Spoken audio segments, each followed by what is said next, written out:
Students, तो बच्चों आज हम करेंगे गॉसेस लॉ की नेक्स्ट एप्लीकेशन। सो स्टार्ट करते हैं हम। दैट इज द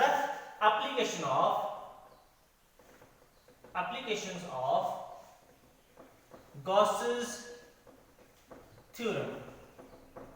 और हमने जो इससे पहले एप्लीकेशन की थी, first application is the electric field intensity due to a wire और सिलेंडर, और सेकंड जो की थी हमने electric field intensity due to infinite plane sheet of charge, और इसके जो नेक्स्ट थी that is the electric field intensity due to two plane sheet of charge.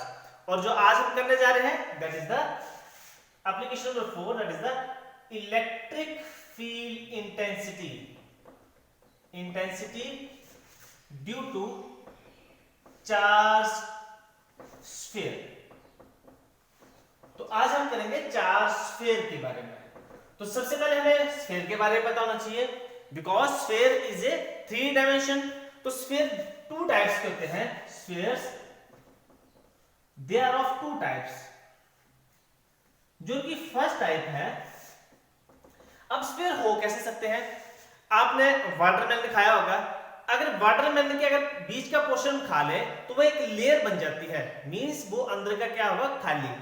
या फिर हमारे पास एक बैलून है, तो बैलून भी एक क्या बनाएगा, थिन शेप। या फिर हमारे पास एक बबल है, तो बबल भी क्या करेगा, एक शेल या फिर एक होलो स्फीयर की बात करेंगे हम उसमें। और आप ऐसे करो कि वाटरमेलन जो है, अगर उसका बीच का पोर्शन हम ना खाएं, वो पूरा कंप्लीट है, तो दैट इज ए सॉलिड। तो हमारे पास कितने टाइप्स होगी स्फीयर की? First is the hollow means जो बीच का खाली है, या फिर भी है दैट इज द सॉलिड। अब होलो को हम शेल भी बोल सकते हैं, बिकॉज वो एक शेल, जैसे हमारे पास एग होता है तो हम उसको एग शेल कब बोलते हैं, जब हम उसका बीच का पोर्शन निकाल लें तो जो बच जाता है दैट इज द शेल। तो हमारे पास होलो बोलो या शेल बोलो, तो ये हमारे पास सेकंड आएगा दैट इज सॉलिड। अब इसके बाद भी इसकी कैटेगरीज आएंगी। अब कैटेगरी मींस जो शेल है, जब हमारे पास स्फीयर, लेट अस सपोज ये है मेरे पास एक स्फीयर, और ये स्फीयर आइदर सॉलिड हो सकता है या फिर क्या हो सकता है, मैंने बताया या तो सॉलिड होगा या फिर क्या का होलो। सॉलिड कब होगा? जब इसके बीच में कंप्लीटली फिल होगा, तब ये होगा सॉलिड। अगर इसके बीच का मैं सारा पोर्शन निकाल दूं और इसके ऊपर से एक थिन शेल बच जाए, थिन शेल जैसे कि हम एग शेल बोलते हैं। एग शेल कब बोला जाता है? जब हम उसके बीच का सारा मटेरियल निकाल दें तो वो एक शेल बच जाएगी, मींस उसकी थिन लेयर बचेगी, so that is a shell. तो हमारे पास कैटेगरीज होगी अभी हमारे पास, दैट इज द सॉलिड, या फिर हमारे पास आएगी होलो, या फिर इसी को हम क्या बोलते हैं, शेल। अब हमारे पास इसके बाद भी 2 कैटेगरीज हैं। कैटेगरी कैसे? लेट अस सपोज मेरे पास ये कैटेगरी कैसे डिवाइडेड है। ये मेरे पास बॉल है, ये बॉल आइदर कंडक्टिंग हो सकती है, ये जो मेरी बॉल है दिस इज कंडक्टिंग, और दूसरी जो बॉल मैंने ली दैट इज द प्लास्टिक की, this is a non conducting. या फिर इसको क्या बोल सकते हैं हम, ये हमारे पास कैटेगरीज आ गई। First category is the conducting ball हो सकती है, या फिर दूसरी मैंने कौन सी बताई, that is the non conducting, या फिर हम इसको क्या बोल सकते हैं, दैट इज द डाइलेक्ट्रिक भी बोल सकते हैं, या फिर इसको क्या बोल सकते हैं, जो कंडक्ट नहीं करते, दैट इज द इंसुलेटर। तो ये हमारे पास आ गई स्फीयर की 2 कैटेगरी, सॉलिड, दूसरी आ गई होलो और शेल। होलो की 2 कैटेगरीज है, first is the conducting and second is the non conducting. In similar ways जो हमारे पास सॉलिड है उनको भी 2 इसमें कैटेगराइज किया गया। First is the conducting and second जो थी that is the non conducting. अब ये हम क्यों कर रहे हैं? क्योंकि हमारे पास जो क्वेश्चंस है वो इस तरीके से आ सकते हैं, electric field intensity due to hollow conducting charge sphere, या क्वेश्चन ऐसे आ सकता है, या फिर क्वेश्चन आ सकता है electric field intensity due to non conducting hollow या फिर शेल चार्ज स्फीयर, या फिर हम ऐसे बोल सकते हैं electric field intensity due to conducting solid charge sphere. तो इस तरीके से हमारे पास अलग अलग तरह से क्वेश्चन आ सकते हैं। तो इनके लिए हमने पहले इनको कैटेगराइज किया है, इसके लिए हमें इजी हो जाएगा आगे। तो हमारे पास ये फर्स्ट क्वेश्चन है, this is second point, this is the third point and this is the fourth point. तो इसमें से जो 3 पॉइंट्स हैं, फर्स्ट सेकंड एंड थर्ड, इनके लिए आर्टिकल सेम आएगा। और जो ये वाला आर्टिकल है ये थोड़ा डिफरेंट है, तो इसको हम इसका वीडियो लेक्चर मैंने पार्ट 2 करके बनाया है, तो आप इसको वहां जाके चेक कर सकते हैं। That is the electric field intensity due to non conducting solid sphere. तो अब ये जो फर्स्ट सेकंड एंड थर्ड जो था दैट इज द हमारे पास द स्फीयर। स्फीयर किस तरह से हो सकते हैं, या तो वो होलो हो सकता है या फिर solid, that is the hollow भी बोल सकते हैं, या इसको शेल भी बोल सकते हैं, या फिर क्या हो सकता है, या फिर हो सकता है ये सॉलिड। होलो क्या क्या हो सकता है, सॉलिड, शेल, या फिर क्या हो सकता है सॉलिड। या तो ये कंडक्टिंग हो गए या फिर नॉन कंडक्टिंग हो गए, या तो कंडक्टिंग, जो शेल थे वो थे कंडक्टिंग, या फिर क्या थे नॉन कंडक्टिंग। लेकिन जो सॉलिड था वो सिर्फ क्या लेंगे हम, दैट इज द कंडक्टिंग। तो इसके लिए इन तीनों के लिए जो चार्ज आएगा, charge is on the surface. That means अगर ये मेरे पास सॉलिड, ये मेरे पास कंडक्टिंग बॉल है, तो चार्ज हम कहां कंसीडर करेंगे, चार्ज हम करेंगे कंसीडर इसके आउटर सरफेस पे। अगर सपोज ये मेरे पास सॉलिड स्फीयर है, तो सॉलिड स्फीयर का जो चार्ज आएगा वो चार्ज कहां आएगा, इसके ओनली सरफेस के ऊपर। तो ये हमारे पास तीनों केसेस हैं, तीनों केसेस के लिए जो चार्ज आएगा, charge resides on the surface. तो जब चार्ज सिर्फ सरफेस पे होगा मींस इनके इनसाइड नहीं होगा, सो इनसाइड क्या चार्ज की वैल्यू कितनी होगी, inside Q is equal to 0। अगर आपने ये की पॉइंट्स अच्छे से अंडरस्टैंड कर लिए, तो आप इसके बाद इनके आर्टिकल भी अच्छे से कर सकते हैं। सो लेट्स स्टार्ट, हम करते हैं फर्स्ट, दैट इज द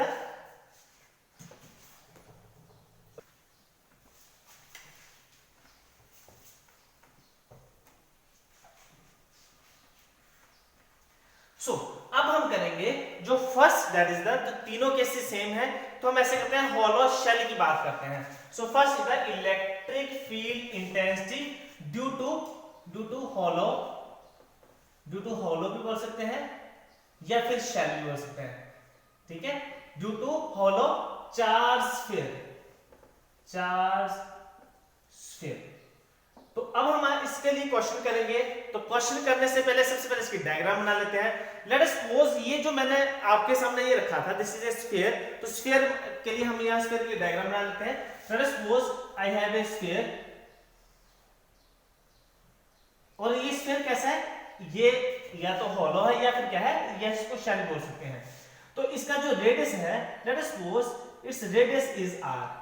हम इसको किससे नोटेशन कर रहे हैं, कैपिटल R से। और इसके ऊपर चार्ज कहां पे होगा, सिर्फ on the surface. So this is the hollow, या फिर क्या बोलेंगे होलो स्फीयर, या फिर इसको क्या बोलते हैं हम शेल। तो ये तो हमारे पास आ गया क्या, इसकी डायग्राम। अब अकॉर्डिंग टू गॉसेस लॉ क्या करेंगे हम इसके ड्रॉ, गॉसियन सरफेस। और गॉसियन सरफेस कैसे आएगा, बिकॉज सिमेट्री हमने ध्यान में रखनी है, तो स्फीयर के जो अराउंड आएगा वो क्या आएगा, स्फेरिकल ही गॉसियन सरफेस आएगा। तो अब हमारे पास जो केसेस आते हैं, फर्स्ट केस जो आएगा that is electric field due to hollow shell outside the sphere, means इसके आउटसाइड में। तो ये लेट अस सपोज पहले इसके मैं अराउंड गॉसियन सरफेस ड्रॉ कर लेता हूं। सो this is the Gaussian surface, late us suppose this is the Gaussian surface. तो ये हमारे पास है गॉसियन सरफेस, जिसको क्या बोलेंगे, Gaussian surface. According to Gauss theorem हमें इसके अराउंड एक गॉसियन सरफेस बनाना पड़ेगा, और वो क्या होना चाहिए, दैट इज सिमेट्रिक। अब ये जो गॉसियन सरफेस है, ये इसके बाहर हम इलेक्ट्रिक फील्ड फाइंड आउट करेंगे। तो इलेक्ट्रिक फील्ड के लिए हम ये पॉइंट कंसीडर करें, यहां करें, यहां, मतलब हमारे पास कोई भी सरफेस आएगा और ये चार्ज स्फीयर है, तो जो इसकी इलेक्ट्रिक फील्ड जाएंगे that is the radially outward. अगर इसके ऊपर मैं नेगेटिव चार्ज रख दूं तो क्या आएंगे, रेडियली इनवर्ड। सो लेट अस सपोज मेरे पास ये एक पॉइंट है, इसका जो एरिया है that is the ds vector. तो इसके ऊपर हम इस, let us suppose this is the centre of this and this is the point P।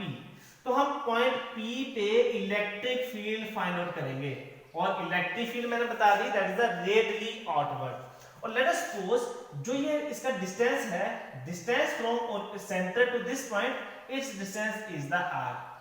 सो ये डिस्टेंस कितना आ गया r। तो हम सबसे पहले केस कौन सा लेंगे, electric field intensity due to a shell. First आएगा आउटसाइड,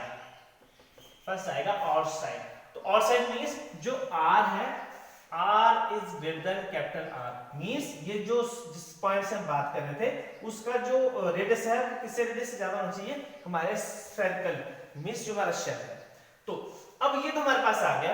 अब हमने निकाली है इलेक्ट्रिक फील्ड इंटेंसिटी, क्योंकि एप्लीकेशन किसकी है, एप्लीकेशन ऑफ गॉस थ्योरम। तो हम यूज कौन सी करेंगे नाउ, सॉरी इससे पहले हम ऐसे करते हैं, इसके बारे में लिख देते हैं। जो हमारे पास स्फीयर था, स्फीयर जो है उस स्फीयर का जो रेडियस है वो रेडियस कितना है, that is the capital R। जो हमारे पास गॉसियन सरफेस है उसका रेडियस कितना है, दिस इज स्मॉल r, क्योंकि हमें थ्योरी में भी लिखना पड़ता है।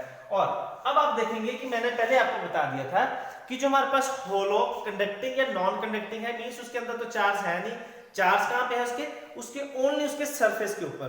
तो जब उसके सरफेस के ऊपर चार्ज है दैट मींस हम यूज क्या करेंगे, that is the surface charge density.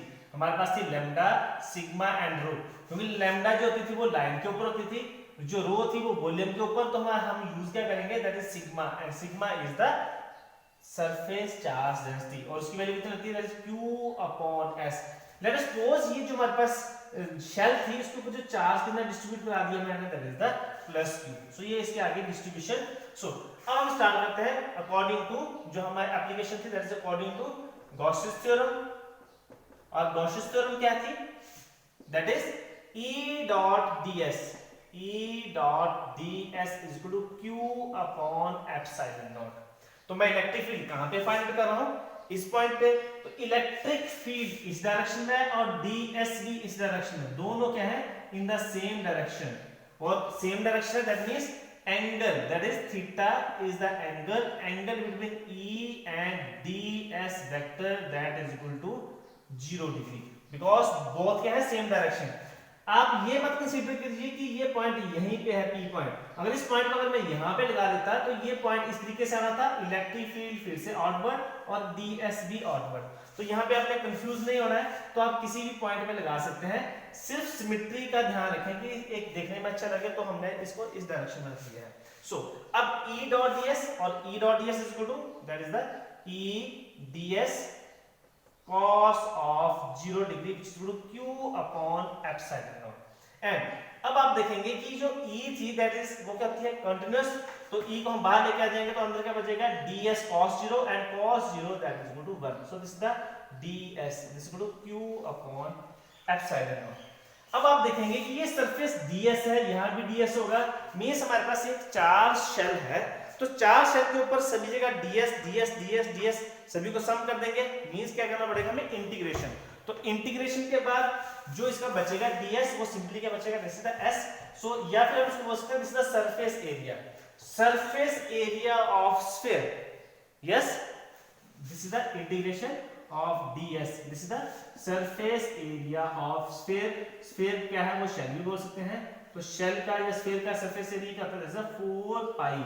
अब हम निकाल किसका रहे हैं, इस शेल का, क्योंकि यहां तक हम ले रहे हैं this is the 4 pi small r square. So what is the value of E ds, this is the E 4 pi r square is equal to Q upon epsilon naught. So what is the value of E, E is equal to ये side term नीचे चलेगी, this is the 1 upon 4 pi epsilon naught Q upon r square. तो अब आप देखेंगे ये जो expression था ये सिमिलर है, किसके सिमिलर है, similar to electric field intensity due to a point charge। आप देखेंगे क्योंकि वहां भी एक्सप्रेशन जो आया था electric field due to point charge, उसकी वैल्यू कितनी आई थी, E is equal to 1 upon 4 pi epsilon naught upon r square. अब इसका मतलब ये हुआ कि अगर जब भी पॉइंट और साइड होगा दैट मींस वो कैसे बिहेव करेगा, ऐसे लगेगा कि उसका जो सारा चार्ज है वो कहां पे है, उसके सेंटर के ऊपर, मींस वो पॉइंट चार्ज की तरह बिहेव करेगा। तो ये कभी 1 मार्क्स से क्वेश्चन आ सकता है कि जो पॉइंट चार्ज है और इसकी वैल्यू सेम आती है, तो ये आप अभी आंसर इसका दे सकते हैं। So this is the value of electric field intensity, this is the electric field intensity due to a charge hollow sphere outside the sphere. सो अब आप देखेंगे कि ये जो पॉइंट है, इस पॉइंट में that is the electric field, जैसे because means E is inversely proportional to r square, that means जैसे जैसे डिस्टेंस इंक्रीज करते जाएंगे मींस उस शेल से हम दूर चलते जाएंगे, तो इलेक्ट्रिक फील्ड की वैल्यू क्या होगी, डिक्रीज। तो ये अब हम यूज करेंगे। अब इसका जो सेकंड केस आ सकता है, वो सेकंड केस क्या आ सकता है, लेट अस सपोज यही हमारे पास शेल है, ये हमारे पास शेल थी, लेकिन अब इस पॉइंट को हम क्या करते हैं, late us suppose this is the second point, ये था ऑड साइड, अब ऑड साइड के लेट अस सपोज ये जो पॉइंट था इसको मैं लेके इसकी सरफेस के ऊपर आ गया, मींस अब ये गॉसियन सरफेस हटा देता हूं मैं, तो ये जो हमारे पास आर था, दैट इज जो हम कैपिटल आर ले रहे थे, तो ये कितना आ गया आर, मींस ये आर और जो हम जिस पॉइंट पे निकाल रहे थे वो सेम आएगा, so let us suppose this is the DS vector और इलेक्ट्रिक फील्ड क्या जाएगी, that is the outward, so तो अब आप देखेंगे कि ये एक्सप्रेशन सेम टू सेम आएगा, that is the second point, that is the if R is equal to R means on the shell, या शेल बोल सकते हैं या फिर क्या बोल सकते हैं, hollow sphere, on the hollow sphere. तो अब जब r को हम r पुट कर देंगे, so what is the value of e is equal to cos r, that is small r is equal to capital R 1 upon 4 pi epsilon naught q upon r square, so r is the distance of this sphere. अब आप देखेंगे कि यहाँ पे q आ रहा है, सो what is the q, q is the charge on the surface of sphere. तो जब सरफेस की बात आएगी तो सरफेस के ऊपर आएगी सरफेस चार्ज डेंसिटी, जब सरफेस चार्ज डेंसिटी आएगी तब हमारे पास क्या आएगा, sigma, and sigma is equal to Q upon S, and तो हमें किसकी वैल्यू निकालनी है, क्यू की, so what is the value of Q, Q is equal to sigma into S, and what is the value of S, S is the surface charge density on the sphere, तो surface charge कितना आएगा, that is the sigma S, S is the surface area, this is the 4 pi r, r कौन सा है, that is the capital R square. So हमारे पास ये expression क्या बन जाएगा, e is equal to 1 upon 4 pi epsilon naught q, what is the value of q, q is equal to sigma 4 pi r square, sigma 4 pi r square, और नीचे कितनी वैल्यू थी, this is the r square, so 4 pi से 4 pi cancel out, r square से r square cancel out, so e is equal to sigma upon epsilon naught, means जो इसके surface, means जो हमारे पास सॉलिड जो हमारे पास होलो स्फीयर था, होलो स्फीयर के ऊपर चार्ज डेंसिटी कितनी आएगी, जितना चार्ज होगा, लेट सपोज मैंने ये चार्ज के लिए मैंने प्लस लगाया हुआ है, मींस अगर ये प्लस ज्यादा हो गया, मींस जितनी सरफेस चार्ज डेंसिटी ज्यादा होगी उतनी ही इलेक्ट्रिक फील्ड ज्यादा होगी, बट ये हमने कांस्टेंट रख दिया, लेट सपोज मैंने 10 रखी होगी तो इलेक्ट्रिक फील्ड की वैल्यू कितनी आएगी, 10। तो ये हमारे पास आ गया first odd side, odd side के लिए हमने ये लिख लिया, सेकंड क्या था, ऑन द शेल। अब जो थर्ड केस आएगा वो थर्ड केस के लिए हम ये लिख देते हैं, so this is the third case. अब थर्ड केस में ऐसे होगा कि जो ये पॉइंट P था इसको मैं इस शेल के अंदर रख रहा हूं, तो ये लेट अस सपोज के लिए डायग्राम बना लेते हैं, ये था हमारे पास शेल, इस शेल का रेडियस कितना था, that radius is the r। अब जो पॉइंट P था, मींस गॉसियन सरफेस जो है वो इनसाइड आएगा, मींस ये इसका Gaussian surface, this is the Gaussian surface, और गॉसियन सरफेस का रेडियस हम हमेशा क्या ले रहे थे, that is the small r, this is point P। तो अब आप देखेंगे, क्योंकि मैंने आपको की पॉइंट पहले ही बता दिया था कि जो हमारे पास होलो, चाहे होलो है, चाहे शेल है, चाहे सॉलिड कंडक्टिंग, उनके अंदर कोई भी चार्ज नहीं होता है, दैट मींस q कितना होगा inside, q inside is equal to 0, but हम क्या करेंगे, that is the third case, that is the inside. Inside means जब ये स्मॉल r है वो किससे छोटा जाएगा, small r is less than capital R, तो ये स्मॉल r कैपिटल R से, so E dot ds is equal to E dot ds equal to q upon epsilon naught, या फिर बिकॉज़ q की वैल्यू कितनी होगी, q is equal to 0 inside, inside किसके, hollow shell या फिर conducting solid sphere, so q की value कितनी होगी, 0, so that means E is equal to 0। तो electric field inside the shell is 0। So अब इसका हम ग्राफ बना लेते हैं, तो ग्राफ के लिए हमारे पास क्या है, सो ग्राफ के लिए हमारे पास क्या है, लेट अस सपोज हम ग्राफ किसके बीच में बनाएंगे, graph is between electric field and r is the distance. So जो मैंने स्फीयर बनाया था, जो शेल बनाई थी, इसको मैं यहां पे ड्रॉ कर देता हूं, late us suppose this is a sphere, और स्फीयर के ऊपर था प्लस क्यू चार्ज और उसका रेडियस कितना था, दैट रेडियस था r। मींस जो ये पॉइंट है, ये पॉइंट इसको रिप्रेजेंट करेगा r is equal to capital R। तो हमारे पास तीन एक्सप्रेशन आए थे। फर्स्ट एक्सप्रेशन क्या था, E इज इक्वल टू, हमारे पास तीन एक्सप्रेशन आए थे। फर्स्ट केस में और साइड में E is equal to 1/4 pi epsilon naught Q upon R square, ये फर्स्ट केस था। फिर सेकंड था that is the on outer side, second था on the surface, on the surface. और सरफेस पे जो वैल्यू आई थी that is the E is equal to sigma upon epsilon naught, ये सेकंड केस था। और जो थर्ड केस था that is the inside, inside. और इनसाइड के लिए जो इलेक्ट्रिक फील्ड की वैल्यू आई थी that is equal to 0। So let us suppose ये जो हमारे पास है और साइड था, और और साइड में जो E था that is inversely proportional to R square. Means जैसे जैसे इसका R इंक्रीज होता जाएगा वैसे वैसे E की वैल्यू डिक्रीज होती जाएगी। तो ये वाला पोर्शन कौन सा है, that is the R that is greater then R, means odd side, odd side. तो ये हमारे पास है ऑड साइड का केस। फिर ये वाला जो केस था this is the on the sphere, on the shell, या फिर होलोस्फीयर, या फिर होलोस्फीयर भी बोल सकते हैं। स्फीयर वो कंडक्टिंग भी थे या नॉन कंडक्टिंग के, उसके लिए जो वैल्यू आई थी that is the E is equal to sigma upon epsilon naught, means उसकी मैक्सिमम वैल्यू आई थी। और जो इसके इनसाइड में मतलब इस शेल के जैसे अंदर पहुंचेंगे तो इसकी वैल्यू कितनी आ जाएगी, 0। तो ये हमारे पास ग्राफ आएगा, तो ग्राफ को आप इस तरीके से लगा सकते हैं। यहाँ पे आएगी इसकी मैक्सिमम वैल्यू, ये है इसकी 0 इनसाइड, ये आ गया इसकी maximum value on the surface, और जो सरफेस के बाद that is the inversely proportional to R square. तो ये तो थे हमारे पास first case that is the electric field intensity due to hollow shell या फिर स्फीयर। हॉलो स्फीयर कंडक्टिंग भी हो सकता है, वो नॉन कंडक्टिंग भी हो सकता है, या प्लस जो उसका सेकंड केस था that is the sphere that is the solid conducting sphere. और तीनों का जो आएगा आर्टिकल वो सेम ही आएगा, तो आपने इसको एक बार अच्छे से देख लेना है। तो अब हम करते हैं इसके बाद इसके न्यूमेरिकल्स। सो न्यूमेरिकल के लिए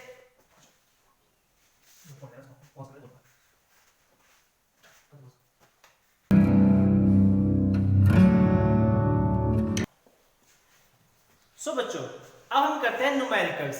न्यूमेरिकल्स आएगा तो आप इसको कैसे सॉल्व करेंगे, तो मैं एक न्यूमेरिकल आपके लिए दे रहा हूं, तो आपने इसके बाद और क्वेश्चन भी आपने बुक्स में देखने हैं जहां से भी आपको मिले और उनको सॉल्व करने की कोशिश करनी है।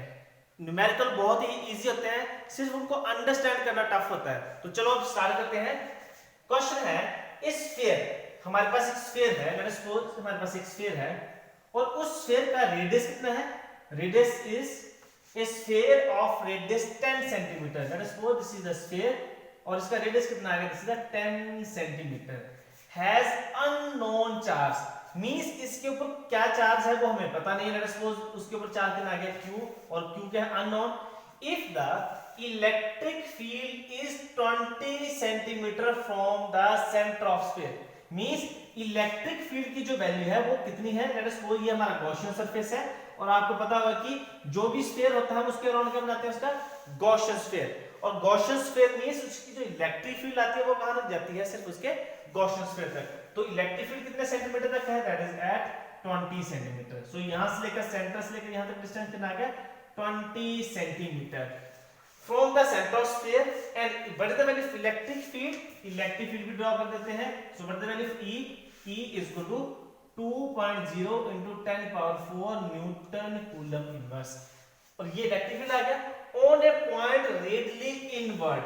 ये क्या है, रेडियली इनवर्स, मींस आपको यहां से ही थोड़ा सा क्लियर हो चुका होगा कि इलेक्ट्रिक फील्ड किसकी वजह से बन रही है, नेगेटिव चार्ज की वजह से। क्योंकि जो हमारे पास अगर रेडियली आउटवर्ड होता है दैट मींस क्या होना चाहिए था, this is the positive charge.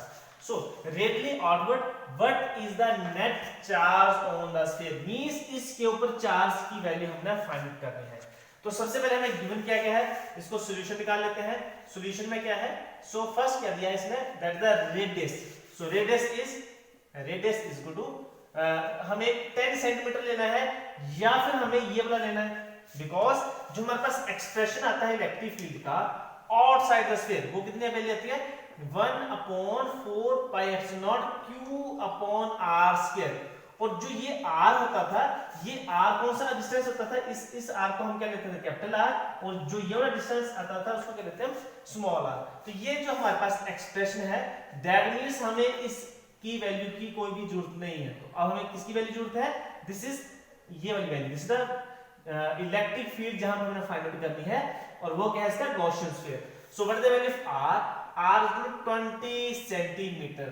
तो सबसे पहले आप इस 20 सेंटीमीटर को हम इसके यूनिट्स, क्योंकि हमारे पास ऐसा यूनिट्स हैं तो हम इसको हम ऐसे ही बना लेते हैं। 20 सेंटीमीटर को जब लिखेंगे तो कितना आएगा, पॉइंट सेंटीमीटर को 0.2 मीटर मींस 0.2 मीटर। तो ये हमारे पास आ गई r की वैल्यू। अब हमारे पास एक वैल्यू और दी है, that is the value of electric field. And electric field अगर किसी को पता ना चले, क्योंकि यूनिट्स जो इलेक्ट्रिक फील्ड के होते हैं, that is the electric field is the force per charge, this is newton coulomb inverse.